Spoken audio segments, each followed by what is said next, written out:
इतना कुछ था दुनिया में लड़ने झगड़ने को, पर ऐसा मन मिला कि जरा से प्यार में डूबा रहा और जीवन बीत गया। कुंवर नारायण जी द्वारा रचित यह कविता इतना कुछ था कि ये कुछ पंक्तियां हैं जिससे हम समझ पा रहे हैं कि दुनिया में बहुत कुछ है। हम छोटी छोटी बात पे अपने आपस में लड़ाई झगड़ा कर लेते हैं। बहुत सारी जातिवाद हुआ, धर्मवाद हुआ, क्षेत्रवाद हुआ, बहुत सारे तथ्य हैं लड़ने झगड़ने के लिए। पर ऐसा मन मिला कि जरा सा प्यार में डूबा रहा और जीवन बीत गया।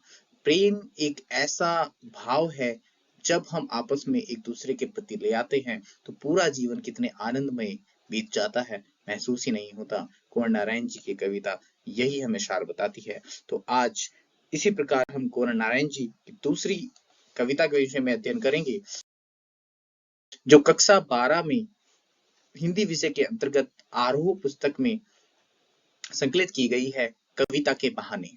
तो मैं रविकांत प्रजापति आप सभी का हार्दिक अभिनंदन करता हूं आज की इस वीडियो में। तो आइए हम आरंभ करते हैं कविता के बहाने कविता के विषय में। प्रस्तुत कविता आधुनिक कवि कुंवर नारायण द्वारा रचित एक छोटी सी कविता है।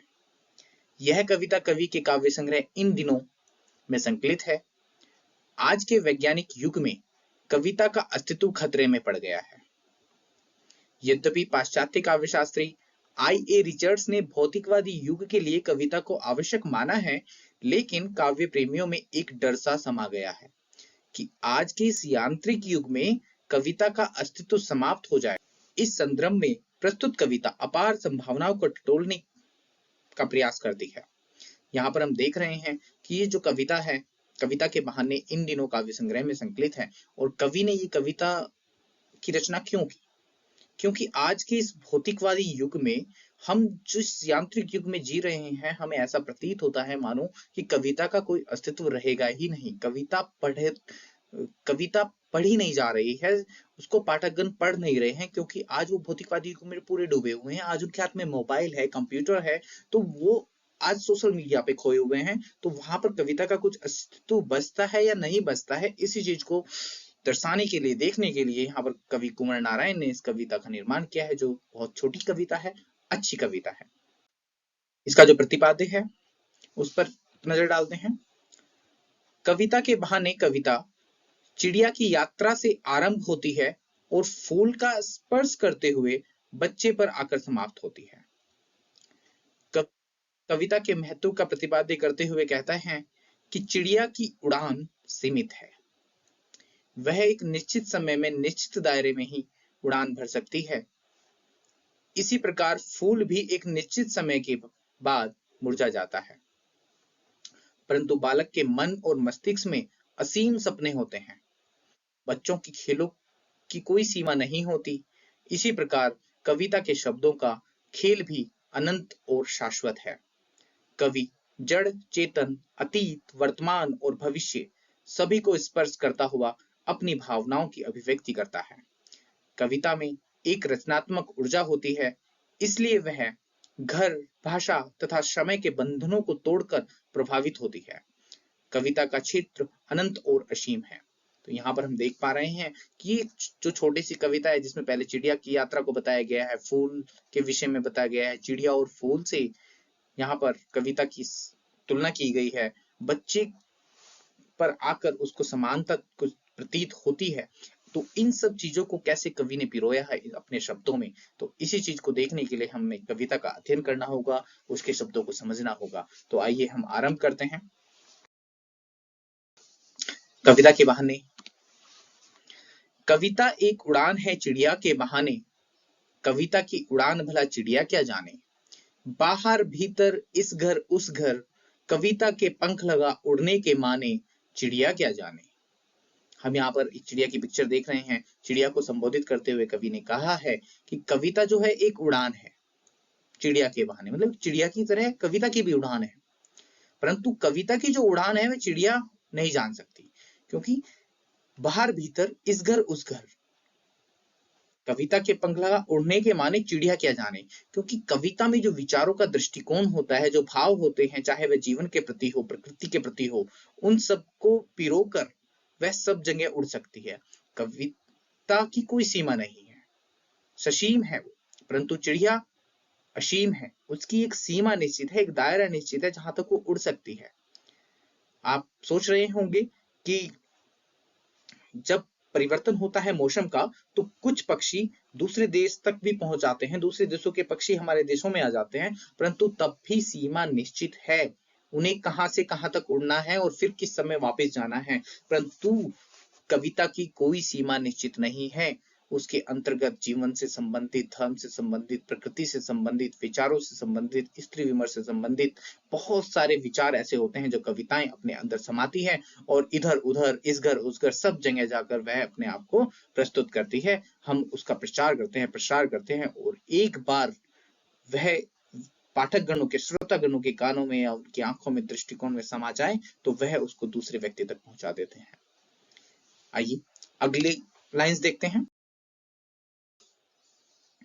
कविता एक खिलना है फूलों के बहाने, कविता का खिलना भला फूल क्या जाने। बाहर भीतर, इस घर उस घर, बिना मुरझाए महकने के माने, फूल क्या जाने।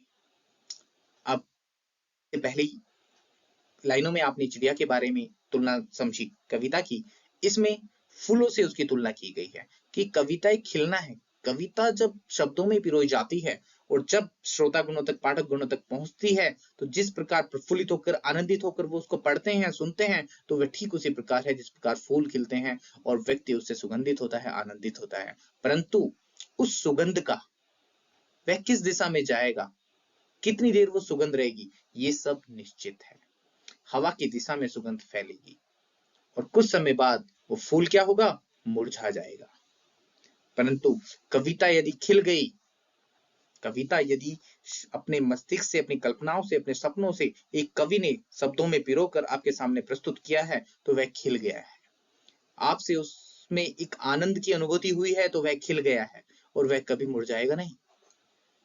कविता की पंक्तियां, कविता के शब्द कभी मुरझाएंगे नहीं, वह हमेशा आनंदित करेंगे, प्रफुल्लित करेंगे, एक जगह से दूसरी जगह, इस घर उस घर, सब जगह जाएंगे और आनंद ही प्रदान करेंगे, सत्यता को दिखाएंगे, तत्काल परिस्थितियों को समझाएंगे। हम इतिहास को कविता के माध्यम से समझ सकते हैं कि उससे की परिस्थितियां क्या रही होंगी, तो यह कविता ही बता सकती है, हमें शब्द ही बता सकते हैं। आगे हम देख चुके हैं कि एक फूलों के माध्यम से और चिड़िया के माध्यम से तो कविता की तुलना की जा चुकी है कवि के द्वारा, परंतु अब तीसरे छंद में जो के माध्यम से उसमें क्या होगा। कविता एक खेल है। कवि ने कहा है कि कविता क्या है, कविता एक खेल है बच्चों के बहाने। जिस प्रकार बच्चे खेलते हैं, कविता भी एक खेल ही है। वो खेल किस चीज की है, शब्दों का खेल है। बाहर भीतर, यह घर वह घर, सब घर एक कर देने के माने, बच्चा ही जाने। सब घर एक कर देना मतलब संभाव पैदा करना, समानताएं पैदा करना। किस तरह आप इस पिक्चर में देख रहे हैं कि बच्चों का झुंड जो खेल रहा है, यहाँ पर ना कोई ऊंच है, ना नीच है, ना जाति है, ना धर्म है। बच्चा खेल में एक भाव पैदा करता है, संभाव पैदा करते हैं, और वही कार्य कविता भी करती है। तो यहाँ पर बच्चे में और कविता में समानता दी गई है।